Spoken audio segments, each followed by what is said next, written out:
जय श्री हरि प्यारे भक्तों, आप सभी का स्वागत है हमारे इस पावन और भक्ति में संग में। आज हम बात करेंगे उस दुर्लभ और पुण्यदायी महीने की जिसे भगवान विष्णु का सबसे प्रिय महीना कहा गया है, अधिक मास। कहते हैं जो पुण्य कई वर्षों की तपस्या से मिलता है, वही पुण्य अधिक मास में सच्चे मन से किए गए दान, पूजा और सेवा से प्राप्त हो जाता है। इस महीने में किया गया छोटा सा दान भी जीवन के बड़े बड़े दुखों को दूर कर सकता है। तो आइए आज की इस दिव्य कथा और जानकारी में जानते हैं अधिक मास में कौन कौन से दान करने चाहिए, किस दिन कौन सा दान सबसे श्रेष्ठ माना गया है और कैसे भगवान विष्णु की कृपा जीवन में सुख, शांति और समृद्धि ला सकती है। वीडियो को अंत तक जरूर देखिएगा, क्योंकि अंत में मैं आपको एक ऐसा विशेष दान बताऊंगी जिसे करने से घर की दरिद्रता दूर होती है और सुख समृद्धि का आगमन होता है। अब जानते हैं अधिक मास क्या है। सनातन धर्म में अधिक मास को बहुत पवित्र माना गया है। इसे पुरुषोत्तम मास भी कहा जाता है, क्योंकि इस महीने का अधिकार स्वयं भगवान विष्णु ने लिया था। पुराणों के अनुसार जब सभी महीनों ने इस अतिरिक्त महीने को अपनाने से मना किया, तब यह महीना दुखी होकर भगवान विष्णु के पास गया। तब प्रभु ने कहा, आज से तुम मेरे नाम से जाने जाओगे। जो भी भक्त इस महीने में भक्ति, दान और सेवा करेगा, मैं समय उसकी मनोकामनाएं पूर्ण करूंगा। तभी से यह महीना भगवान विष्णु को समर्पित हो गया।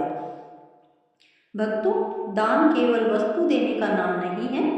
दान का अर्थ है अपने अंदर के अहंकार, लोभ और स्वार्थ को त्यागना। शास्त्रों में कहा गया है, दान करने से धन कम नहीं होता बल्कि बढ़ता है। अधिक मास में किया गया दान कई गुना फल देता है। इससे पितरों का आशीर्वाद मिलता है, घर में सुख शांति आती है और भगवान विष्णु की विशेष कृपा प्राप्त होती है। अब जानते हैं अधिक मास में प्रतिदिन किए जाने वाले दान।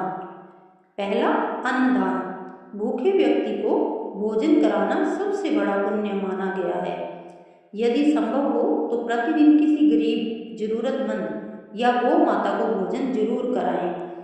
कहते हैं जिस घर से कोई भूखा वापस नहीं जाता, वहाँ माँ लक्ष्मी समय निवास करती है।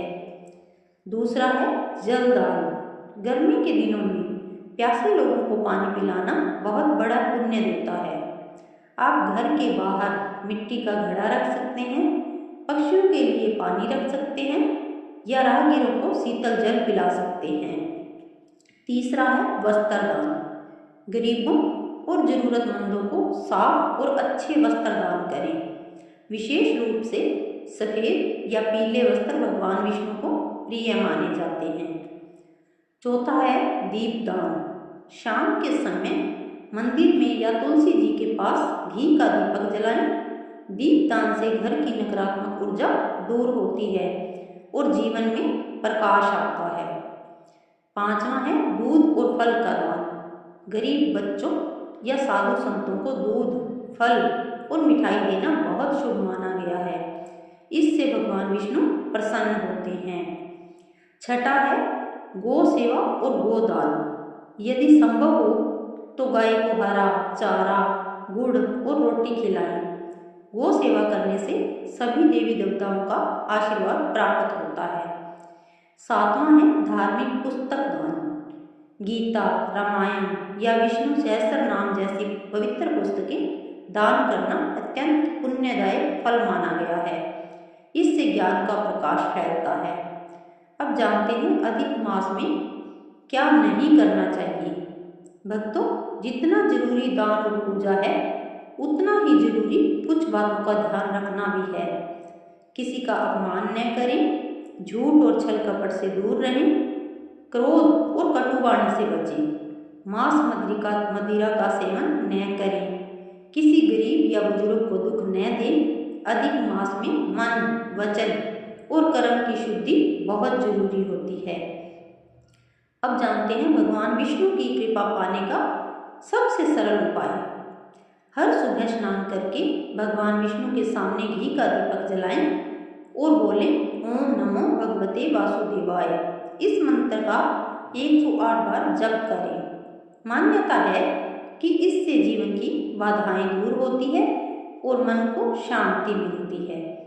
अब सुनते हैं एक छोटी सी प्रेरणादायक कथा। एक बार एक बहुत गरीब वृद्ध महिला थी। उसके पास धन नहीं था, लेकिन भगवान विष्णु पर अटूट विश्वास था। अधिक मास आया तो उसने प्रतिदिन एक रोटी गाय को खिलानी शुरू कर दी। लोग उसका मजाक उड़ाते थे, लेकिन वह मुस्कुरा कर कहती, मैं नहीं जानती मेरे दान का मूल्य क्या है, पर भगवान मेरे भाव जरूर देखते हैं। कुछ समय बाद उसके जीवन में चमत्कार होने लगे। घर में सुख आने लगा, बीमारियां दूर हो गई और उसका बेटा काम में सफल हो गया। तब गांव वालों को समझ आया भगवान वस्तु नहीं भाव देखते हैं। भक्तों, यदि आप अधिक मास में पीली वस्तु का दान करते हैं, जैसे हल्दी, चना दाल, पीले वस्त्र या केला, तो भगवान विष्णु और माता लक्ष्मी की विशेष कृपा प्राप्त होती है। यह दान आर्थिक परेशानियों को दूर करने वाला माना गया है। तो प्यारे भक्तों, अधिक मास केवल एक महीना नहीं, बल्कि आत्मा को शुद्ध करने का अवसर है। इस महीने में किया गया छोटा सा दान भी भगवान तक पहुंचता है। यदि सच्चे मन से किसी की मदद की जाए, तो भगवान स्वयं आपके जीवन की परेशानियां दूर करते हैं। प्रार्थना है कि भगवान विष्णु आपके घर में सुख, शांति, धन और खुशियां बनाए रखें, आपके सभी दुख दूर हों और जीवन मंगलमय बने। अगर आपको यह जानकारी अच्छी लगी हो तो वीडियो को लाइक जरूर करें, चैनल को सब्सक्राइब करें और कमेंट में लिखें जय श्री हरि विष्णु, जय श्री हरि।